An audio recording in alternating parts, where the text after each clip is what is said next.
কার কীরকম তো দিনটা কাটছে সেটা বলতে পারবো না। এটা বলতে পারবো যে আমার তো অনেক ভীষণ ভীষণ মানে বাজে কারণটা হচ্ছে আমার দাঁতের ব্যথা।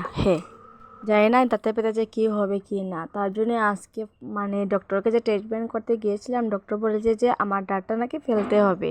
তাই একটু ট্রিটমেন্ট করার পরেই ভাবলাম আজকে গিয়ে একটু ফেলেই আসি, তার জন্য। আর এখন আর কিছুতে খেতে পারছিলাম না কারণ দাঁতে অনেক ব্যথা, তার জন্য। এদিকে আমার বর এনে দিয়েছিলেন আমাকে ম্যাগি, আর কিছু হোক বা নাই বা খেয়ে তারপরে যাব। দাঁতের ব্যথাটা কারো হোক না সেটা আমি ঢাকার কাছে প্রার্থনা করবো, কেননা দাঁতের ব্যথাটা আমি যেরকম সহ্য করে আছি সেটা হয়তো কেউ করতে পারবে না, কেননা আমার গালটা ফুলে অনেক ভীষণ বড় হয়ে যায় সবসময়ই। তার জন্য মানে দাঁতটা ফেলার জন্য আজকে যাচ্ছিলাম। তোমরা দেখতে পাচ্ছ গালটা অনেক ভীষণ ফুলাও, আজকে একটু কম আছে। ভাবলাম একটু তোমার সাথে একটু ভিডিও করি, তার জন্যই ভিডিওটা আপলোড করলাম। এবার আমি চললাম ডক্টরের কাছে, ঠিক আছে। আর অনেকদিন পরে ভিডিওটা আপলোড করলাম, তার জন্য I am really very sorry. ঠিক আছে গাইস, এবার ডক্টর থেকে দিয়ে